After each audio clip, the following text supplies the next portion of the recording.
The Tuesday edition of the JMSports Show is on the air. Hello, everybody. John Adams out here for JMSports 100 and JMSports Show.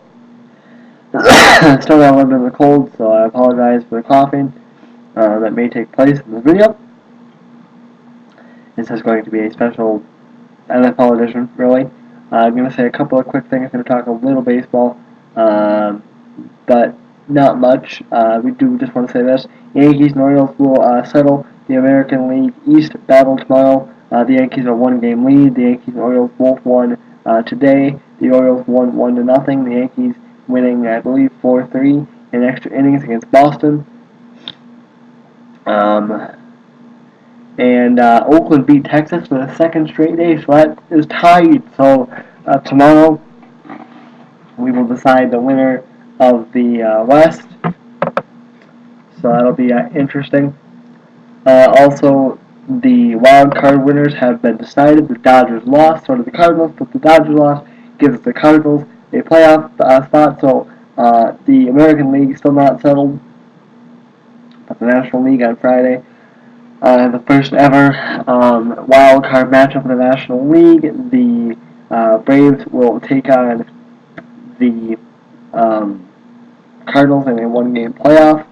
So that'll be fun. Really looking forward to the one-game playoffs, both in the American League and in the National League, because whoever makes it in from either side, it's going to be some very exciting baseball. So there you go. That's basically what I'm going to say there about that. Let's move now to the NFL. And basically what I'm going to do, because on this last week we went through our first quarter of the season. So I'm going to go give you my thoughts on all the teams. I'm going to start with the NFC, and then I'm going to start with the NFC East, and then go AFC East, and so on and so forth. I'm going to go from the bottom to the top. The NFC East is a very interesting division right now. You got the Giants on the bottom at 2-2. Giants, Washington, and Dallas all tied at 2-2. The Eagles are on top at 3-1. Let's start off with the Giants. The Giants have a ton of talent. I mean, let's be honest. Just because the Giants are 2-2, are we really going to worry about them? They were 7-7 last year, and they made it to the Super Bowl. The Giants, we know they have the talent. We know that Eli Manning is the elite quarterback. We know that the Giants will be fine. Let's look at Washington. Do I buy into Washington at 2-2? Not really. I don't buy into Washington as a playoff team yet. I buy into Robert Griffin as a good quarterback. I buy into him as a quarterback who's going to have a lot of success in this league, but I don't think Washington is a playoff contender right now, and I definitely don't think they are an NFC East contender. The Cowboys are at 2-2, and usually I'm a big believer in the Cowboys. Listen, I don't like what I see from the Cowboys right now. The Cowboys, I think, they have a lot of work to do. Dez Bryant, third year in the NFL, still doesn't get the playbook. That is not good. If he doesn't get it yet, he's not going to. If Romo cannot trust him, that is going to create issues. You cannot always rely. I mean, they have a ton of other talent, obviously, in Miles Austin, Jason Witten, and Oglesby. Jason Witten looks like he's back comfortable. He looks like he's back fairly healthy, and he's back comfortable. That's good for him. It's a big target for Romo, and Romo needs him. Ogletree has a ton of talent. Miles Austin has a ton of talent. Miles Austin has some problems staying healthy, though, and that is really where you need Dez Bryant to learn the playbook, understand the playbook, realize what's going on. Dez Bryant needs to. He had his first ever, I actually believe it was his second 100-yard receiving game. He's his third year in the league in Monday, which is his second career 100-yard receiving game. And the Cowboys should have had another probably touchdown, or at least one less pick. But he ran the route wrong on Monday night. So Philadelphia, listen, they're 3-1. Do I buy into them as a playoff contender? Philadelphia is hard to sit there and figure out. They have a ton of talent. A ton. Macklin, Deshaun Jackson, LaShawn McCoy, even Michael Vick. Yes. I may not like Michael Vick, I may rip him a lot, but he has a ton of talent.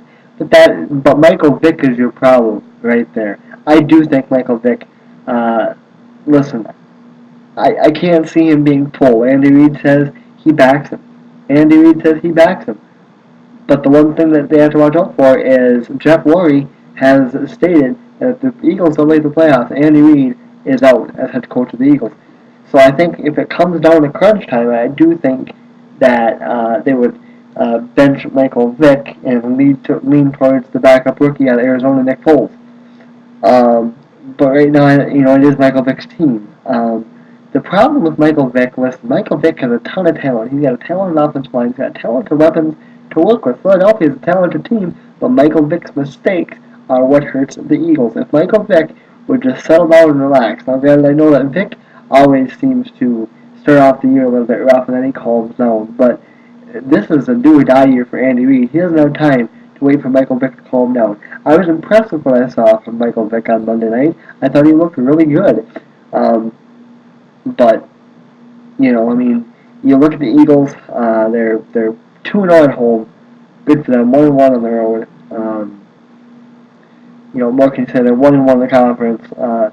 They've forced 66 points. They've allowed only 80. They've allowed 88.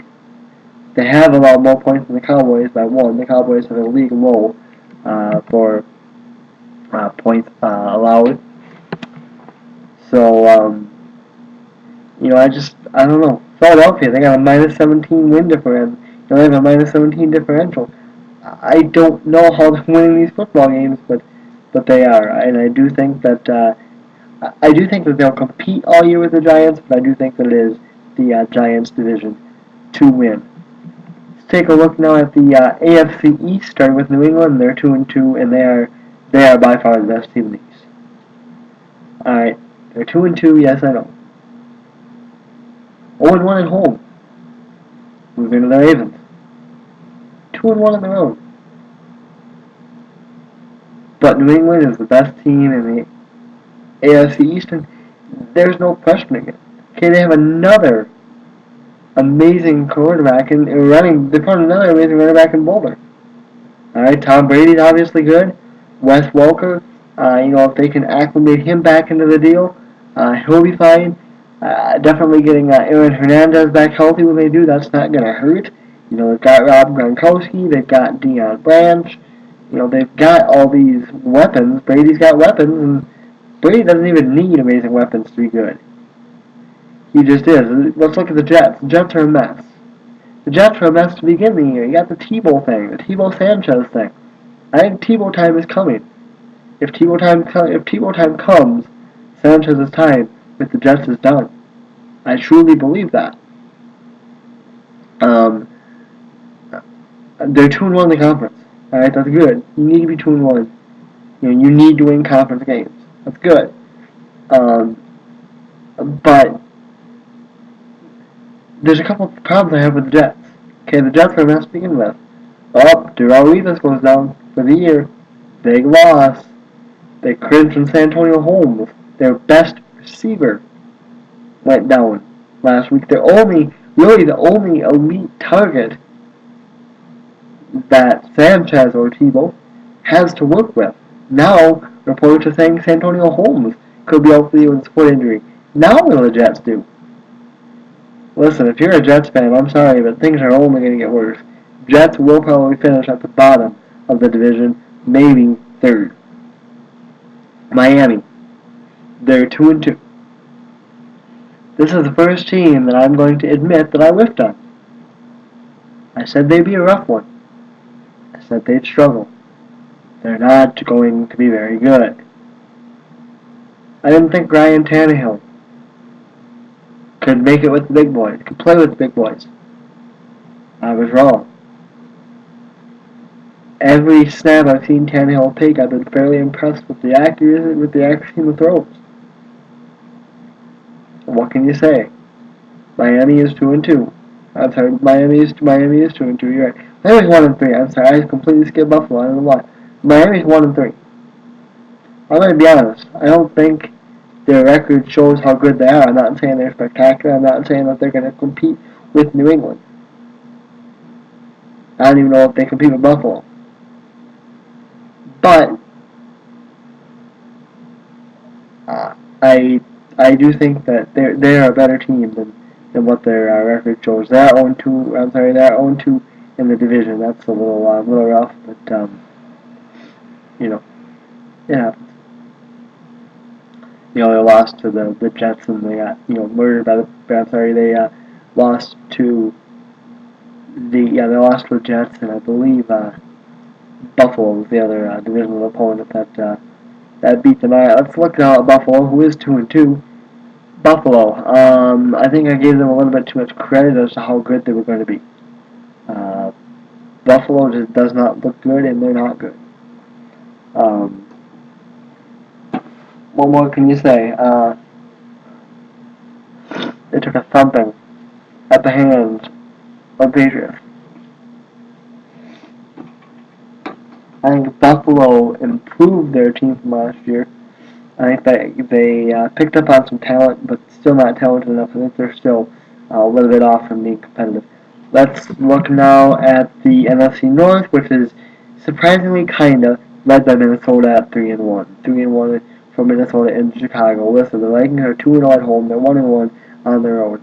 Do not let this fool you. All right, they've won 2 straight. Yes, they have. They beat Andrew Luck and the Colts. They beat the 49ers, my bad. They beat the 49ers, which was fairly impressive, and they beat the Lions. They needed 2 special teams touchdowns to beat the Lions. I said, before the season even started, go back and look, and it is on record. I said, the Vikings are going to start out hot, but their schedule gets increasingly tougher as the season goes on. Second half of the year, much tougher for Minnesota. Let's be honest. Can Minnesota compete with Chicago? Probably not. Can Minnesota compete with Green Bay?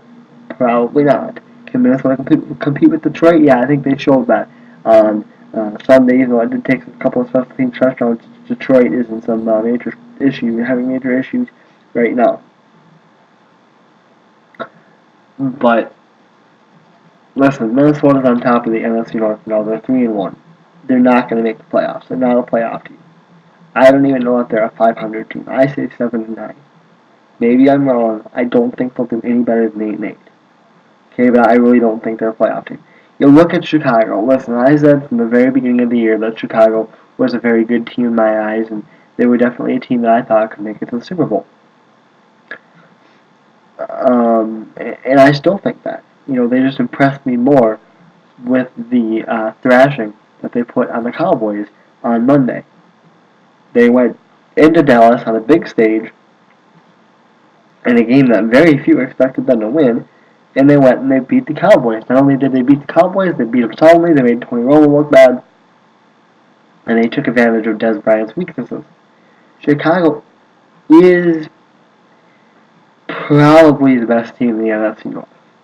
If they can put their defense and offense together. I think now that Brandon Marshall seems to be lined up, I completely did the AFC East backwards. I'm sorry, guys. I'm doing the AFC North backwards too. I said I was going to go from worst to first. Anyway, now that Brandon Marshall is on page with Jay Cutler, it looks like that could be major problems for the rest of the NFL with this Bears offense. This Bears offense can be potent. This Bears defense leads the league in takeaways. And the Bears defense is good. The Bears offense is good when they're clicking. The Bears are just flat out a good team. The Green Bay Packers are 2-2. All in all, they should be 3-1. All right. They lost to San Francisco, but they played somewhat competitive, kinda. They beat Chicago. Then they lost the game to the Seahawks that they shouldn't have lost, and then they almost lost to the Saints on some horrible calls. Listen, Green Bay is better than what they show. I think Green Bay does have a little bit of weakness. They seem to struggle a little bit with protecting Aaron Rodgers against a fierce pass rush. Luckily, they didn't really have to deal with that on Sunday against the Saints, but they will have to deal with that against teams like the Giants and Chicago and even Philadelphia. Just teams like that. I think they could struggle with that, but I think the Packers are one of those teams that are better than their record shows. I think the Packers are either the best team in the NFC North or the second. The Detroit Lions are 1-3. What can you say? I said they take a step back. I think they took a little bit more than a step back. I think it's not good for the Lions. I think they'll turn it around. I do think maybe they'll finish just above 500, maybe squeeze in at a 9-7, 8-8, maybe. Um, but Detroit just they have a lot of work. They have a hard time on special teams. They've given up punt returns. They've given up kick returns. I believe they've given up 2 punt returns for touchdowns in the last 2 weeks. That and same with kickoffs, and that just cannot happen. Detroit's struggling on special teams. Matt Stafford looks good at times, but not great. And what can you say? Detroit needs work. Let's look at the very interesting AFC North now with Baltimore, Cincinnati, Pittsburgh, and Cleveland is 0-4. Let's start at the bottom. Let's start with the 0-4 Cleveland Browns. 0-2 on their home, 0-2 at home, 0-4, 0-2 on the road. Listen, they've got a great cornerback for them. He's got, I believe, 25 tackles, got himself a couple of picks, including one for a touchdown. I don't have his name in front of me, unfortunately. If you want to throw that in there, please go ahead and do so. But Cleveland is just a mess. And what can you say? It's a typical year for Cleveland Browns fans. The Pittsburgh Steelers are 1-2. Are we looking a little bit too much into the Pittsburgh Steelers? Do we expect too much of them? Do we think they're better than what they really are? Possibly. The Pittsburgh Steelers are an old team. They're old on defense. Trey Palomalo might come back and play this weekend. He's missed the last 2 games. They also might have Harrison back, James Harrison back this weekend or this week. He has yet to play this year. That'll help a little bit, but that defense is still old. Todd Haley and Ben Roethlisberger, they don't get along. Ben Roethlisberger is calling plays that aren't even in the Steelers' playbook. The Steelers are an old team. They have problems, but I think they'll get them squared away. But I don't think the Steelers are going to be the dominant team that we're used to seeing. Cincinnati is 3-1, 1-0 at home, 2-1 on the road. Cincinnati. And Andy Dalton in his sophomore year. I don't know that Andy Dalton has gotten any better than his rookie year. I don't know that he's gotten any worse. Okay, if you look at Cincinnati and what they've done this year, what have they done impressively?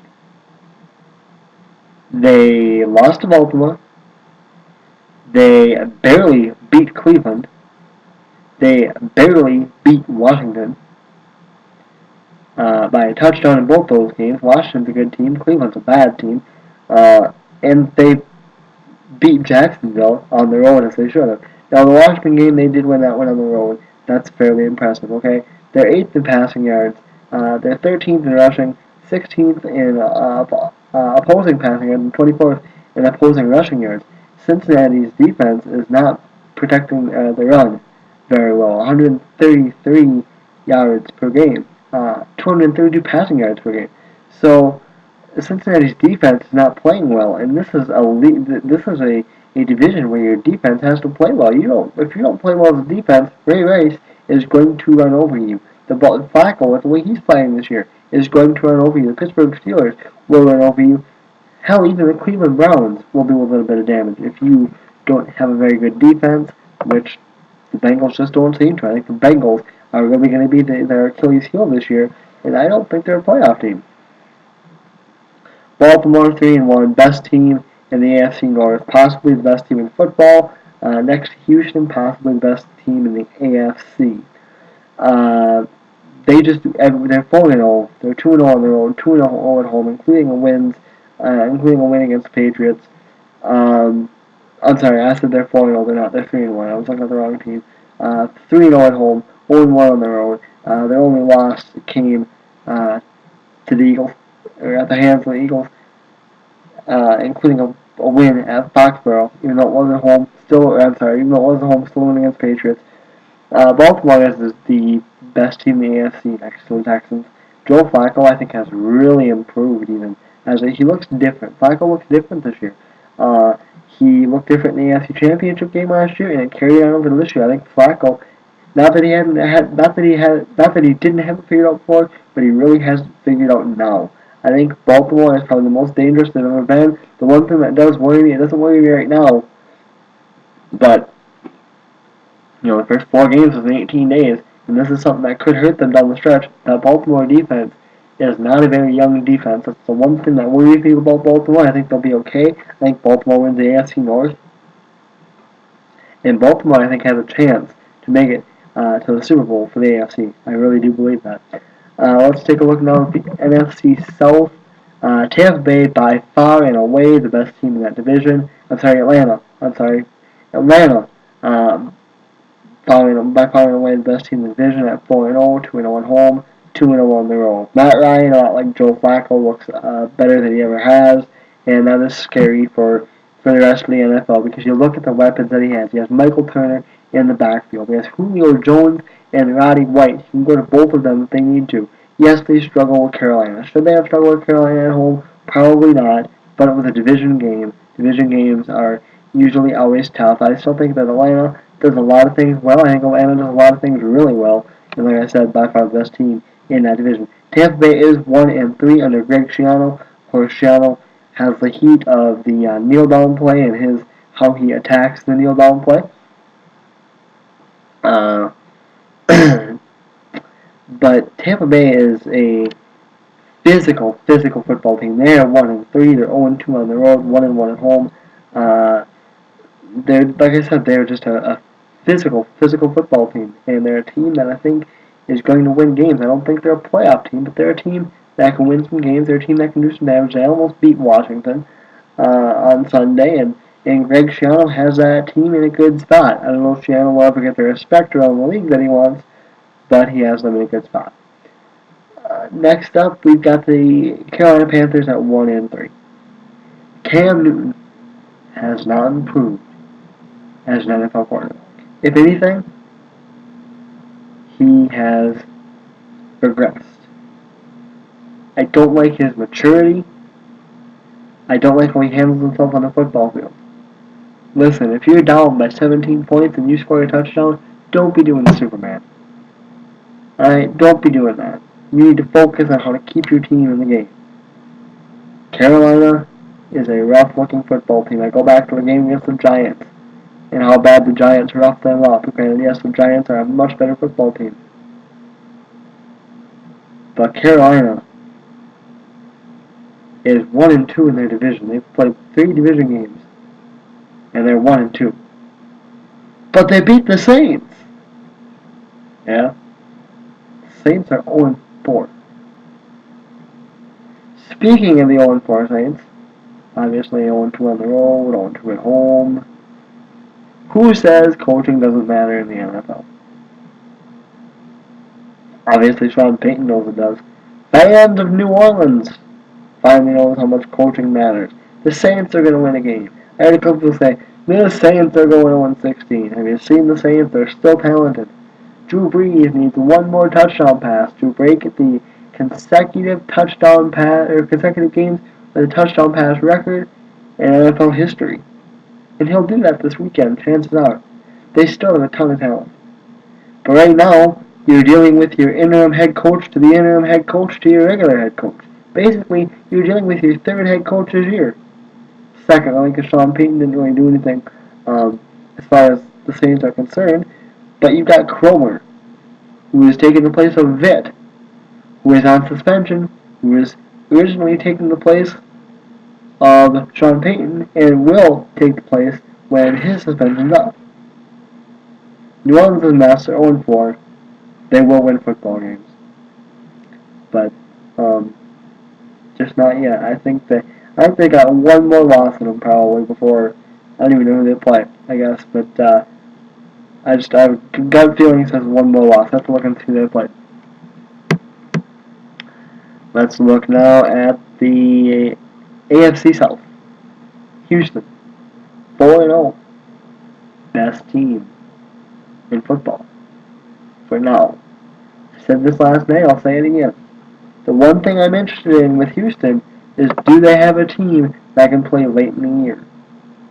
Do they have a team that can play competitively when it gets cold? Right now, Schaub in his last 8 starts, Texans are 8-0.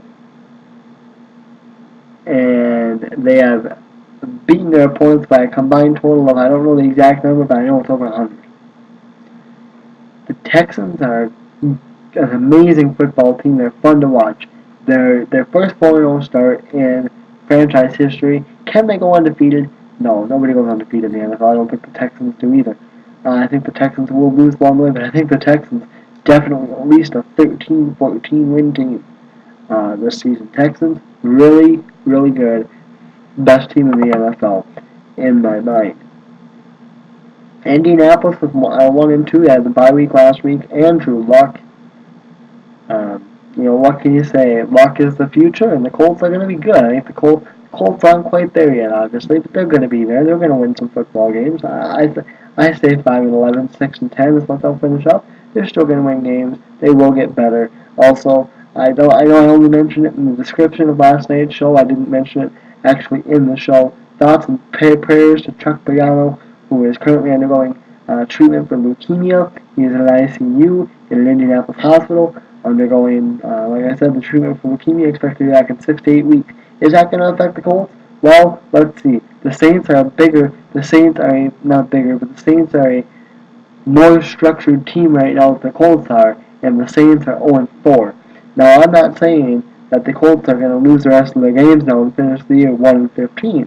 Now, that does make me a little bit worried, and kind of want to scale back on 6-10, but the Colts will be fine, and hopefully, like I said, thoughts and prayers go to Chuck Pagano. Hopefully he can go back to coach. I think Chuck Pagano is a good coach, and I think he really could make the Colts into something good, and hopefully we get the chance to see him do that. Jacksonville is 1-3. What can you say? They're bad. Blaine Gabbert has improved, but Jacksonville's offense is bad. Maurice Jones-Drew is your highlight, but he's kind of a whiny highlight, even though he hasn't really whined since he came in.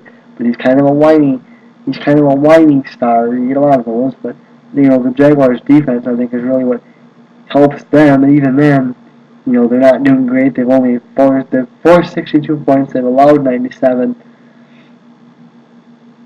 So the defense is not doing real bad, but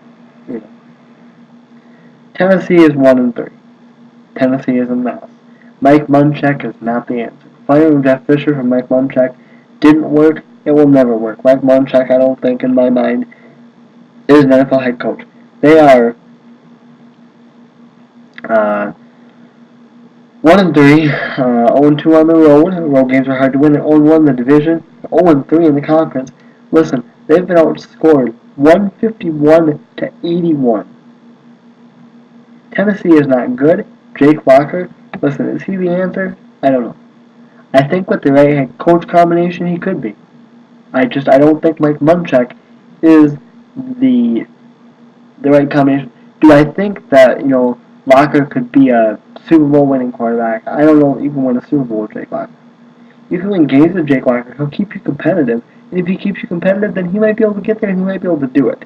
But like I said, I think with the right head coach and with the right people around him, and currently I don't think he has that. I think, he's obviously not expected to play against Minnesota this week with a shoulder injury.